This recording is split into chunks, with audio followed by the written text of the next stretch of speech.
Welcome back, everybody, to Two Guys and a Stack of Comics. Just one guy today, though. Mike is rather busy yet again, so we'll try to make sure we can plan the content a little better to make sure it's always the two of us. But he has a rather busy stretch going on right now. So wanted to come in today and just talk a little bit about some comics, though, that I more read that Mike does not. Mike keeps up with certain titles and will always try to feature those in the best new comics of the week. But one of the things is I think sometimes we can be critical on here. I think that's part of being a comic book fan is being critical.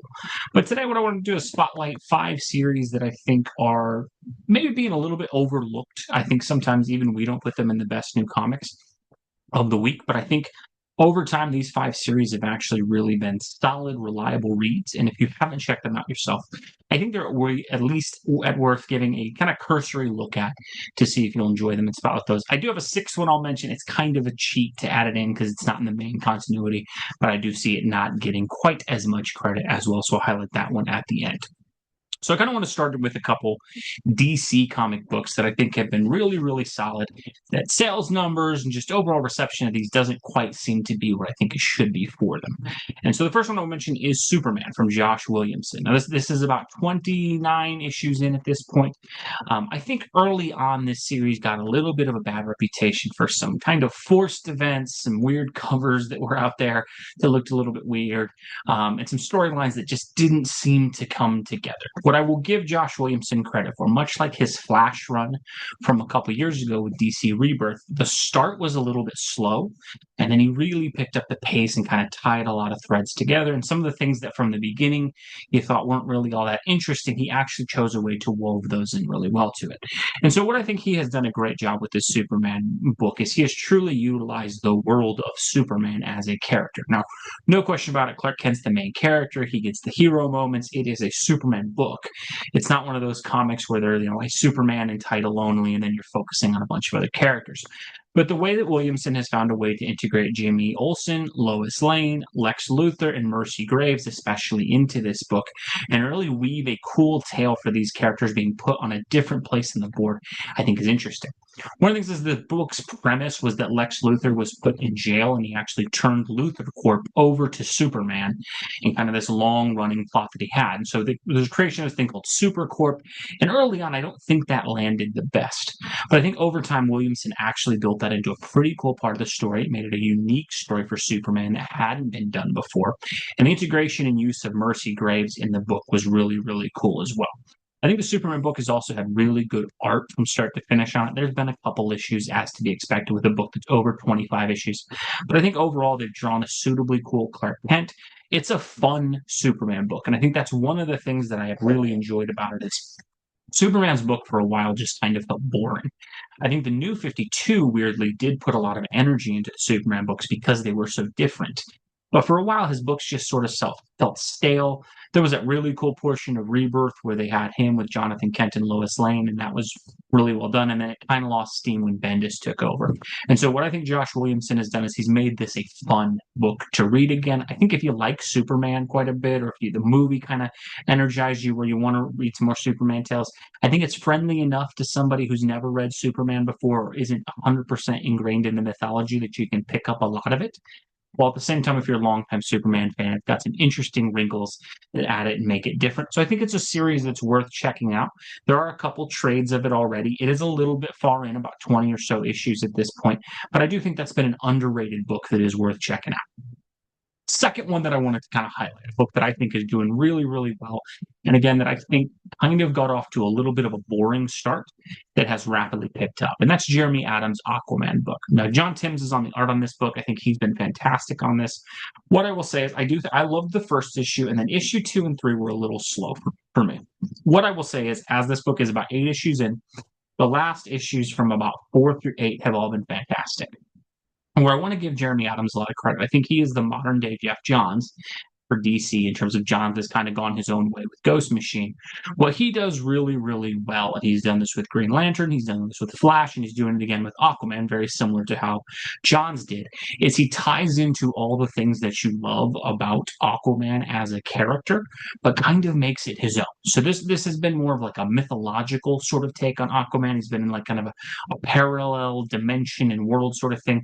He's had a lot of game-changing stakes and things that he's put into this run.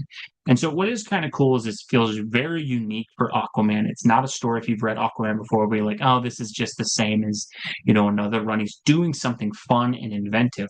What I love about Jeremy Adams is the main focus of the book is always the title character, right? And I think this is something that we got tired of as fans, where you would pick up a book like Aquaman or The Flash, and it kind of seemed like they were a guest star in their own book.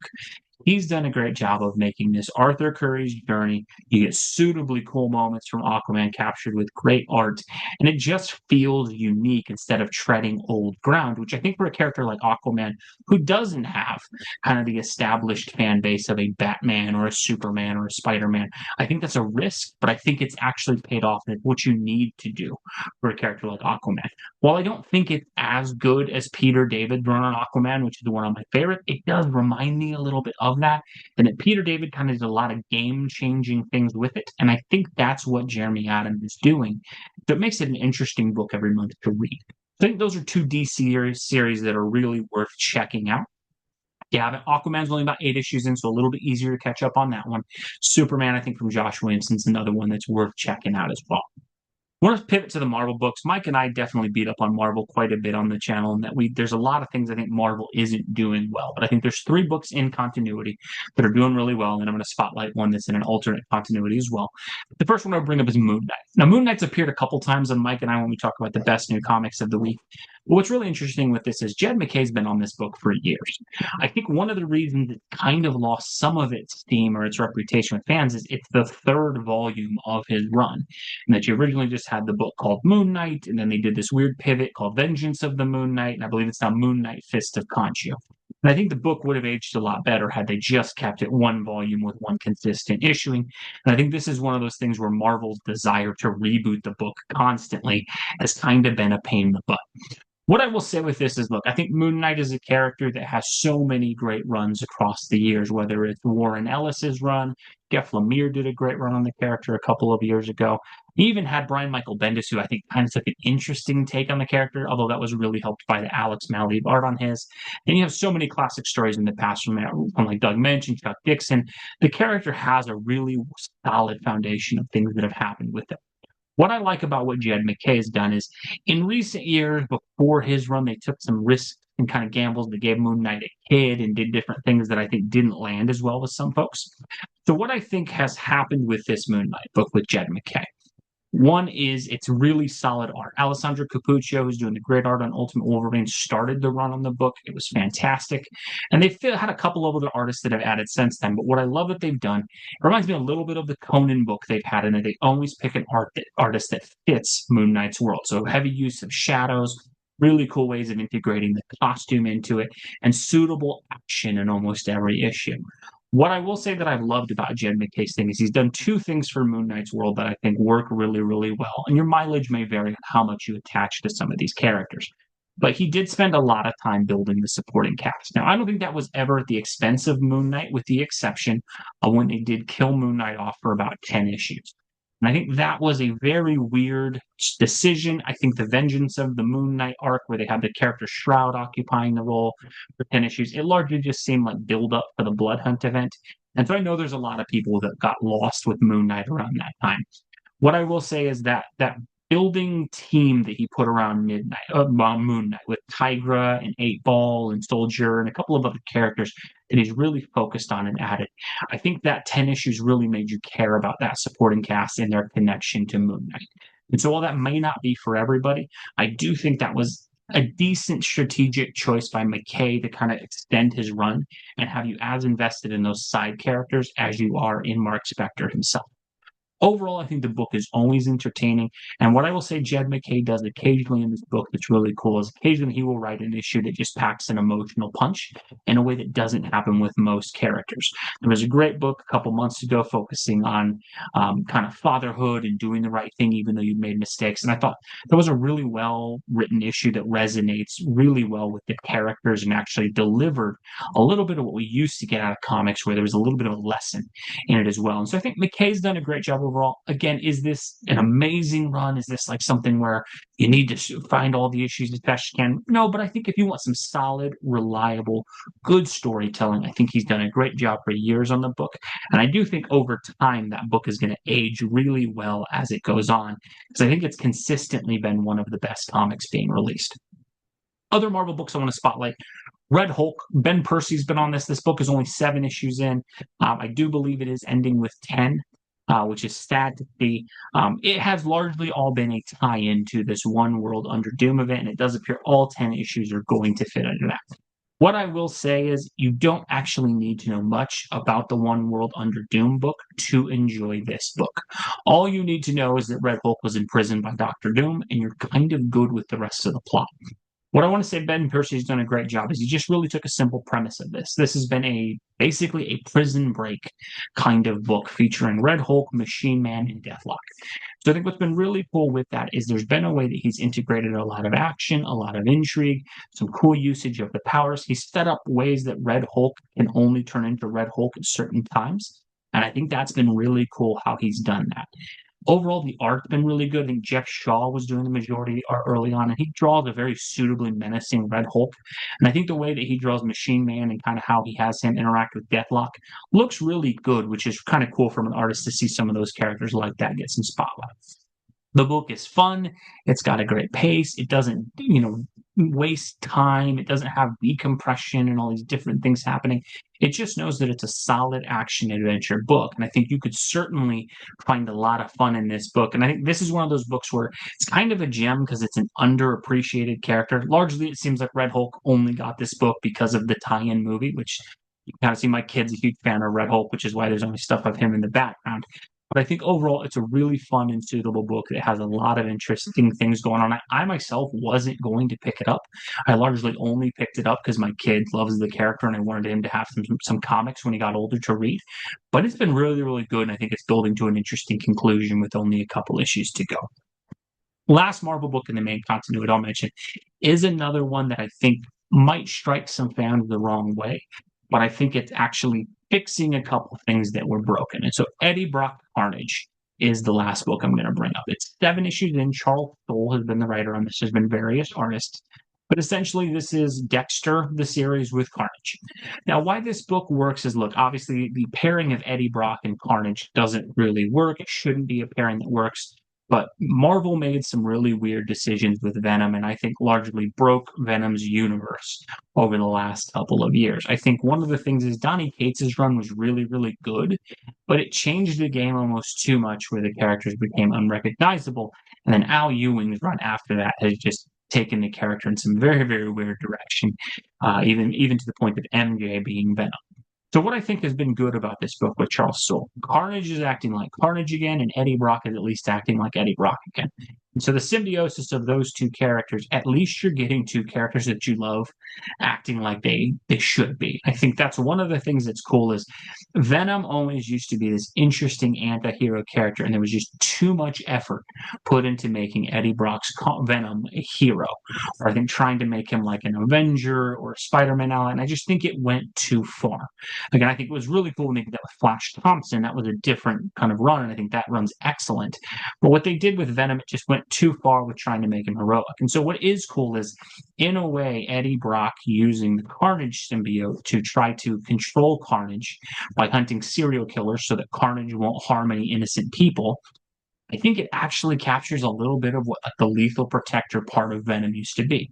Now, obviously, it's less heroic than Venom's ever been. But I think the cool thing with this is The art has really captured Carnage in some cool ways. They've thrown a character like Misty Knight in as an interesting character to be investigating what's going on and trying to locate Eddie Brock. And so there's a little bit of a cat and mouse game with that. And I think it's cool to see a character like Misty Knight, classic character who's one of these ones that just gets lost in the shuffle with Marvel. And so it's cool to see her in a way where she doesn't feel like she was forced into the book, but actually uses the skills and things she has. And I think it's just been an intriguing book to read with it. I don't know how long term the book's going to be or if it's going to last for a long time, but I was not initially very excited about the book. I largely picked it up because it was a light week for me that week and it was a #1 issue with Carnage and I thought I'd check it out.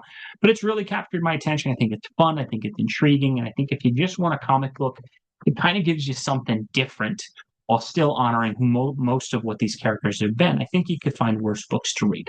And so I think it would be a book worth checking out at least. Again, I don't think you need to run out and buy all 7 issues and dive in, but I think you can make your mind up pretty early whether the book's going to be for you.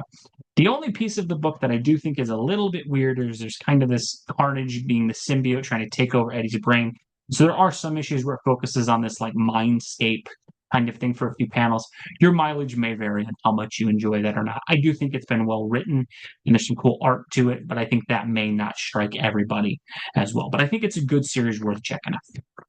Last book I'm going to spotlight. This one kind of feels a bit like cheating, but I do want to mention it because of the books in the Ultimate Universe, I think this one gets the least amount of attention. Ultimate Spider-Man is obviously the breakout, standout book of that line. Ultimate Wolverine's been doing really well and getting a lot of attention. And the Ultimates, for good or bad, whether you love it or you hate it, that book gets a lot of attention, either in a very positive direction or very negative direction. The Lost book in the Ultimate lineup, to be honest, that I think is actually my favorite of the Ultimate lineup, is the Black Panther book. Now, Ultimate Spider-Man, when it's good, is the best book of the Ultimate line, but there has been a little bit too many boring issues of just having dinners and things like that, that at times make the book feel a little lost. What I will say for Ultimate Black Panther is I think this book does a lot of things really, really well. Now, I will absolutely say there was a couple issues in the middle that were too slow and took too much time.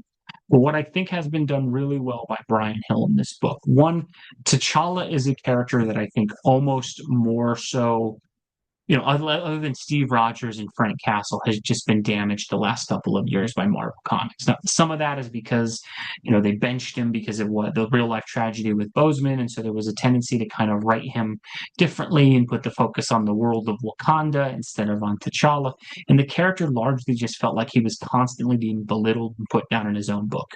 What's great about this book is that this is a T'Challa book where he is the main character. He gets the hero moments. And while there are a few issues that focus on Killmonger and Storm and other characters, it's never really at the expense of T'Challa. There's really cool, suitable action scenes with this. T'Challa gets to be a complete BA character as he should be, with suitably menacing dialogue, imposing and intimidating scenes where he shows up and gets great fights. And it's just great to see a character who is so awesome like T'Challa, who has so many great comic books, really been kind of benched in a weird way in the main universe, actually have a book where he's acting more like he should be. The art on this, Stefano Caselli has been doing the art. I think that's been really, really good. The fill-in artists have not been the best on this. And again, I will say there are some times that this book has some boring issues. But I think overall, if you read it, there's some interesting intrigue and things that pop up in this. One of the things is when Brian Hill was talking about doing this series early on, he said Dune was kind of an inspiration for some of this. I do think if you read the book, there are some different things where you can kind of see him referencing stuff like the Bene Gesserit from Dune and things like that, and molding it into the world of Wakanda and T'Challa. And I just think it's been a solid and entertaining book that I don't think gets quite the attention it deserves. Again, is this going to be the same as like Christopher Priest's great run on the character? No. But I do think it's the best Black Panther run that's been probably in the last 10 to 15 years, at least in my opinion. So I think if you haven't checked that one out, I think it is worth checking out a few. Maybe check out the first trade paperback, see what you think of it. But I think it's a book worth spotlighting. Overall, just wanted to kind of talk about those books a little bit. Those are some ones I've really been enjoying. Not where I'm recommending it every week or saying it's the best comic of the month. But I do think if you want some big two comic books that are kind of worth investing in a little bit, that I think will have enough intrigue and actually capture kind of the spirit of comic books, where it's not really like a lecture. It's not trying to, teach you about the world outside your window. It instead is just focused on the characters and the world they inhabit. I think those are some books that you might enjoy. As always, folks, let me know what you think down below. If you completely disagree with me, that's okay. If you think some of these books are awful, that is okay. Always appreciate seeing your guys' opinions, whether you agree or disagree. And if there's a book you think we should spotlight, highlight, or read that we're missing, let me know down below. We'll be happy to check that out. Hopefully, we'll have Mike with us in the next video. I know he's been a bit busy, but I'll make sure we try to get him on as many videos as we can.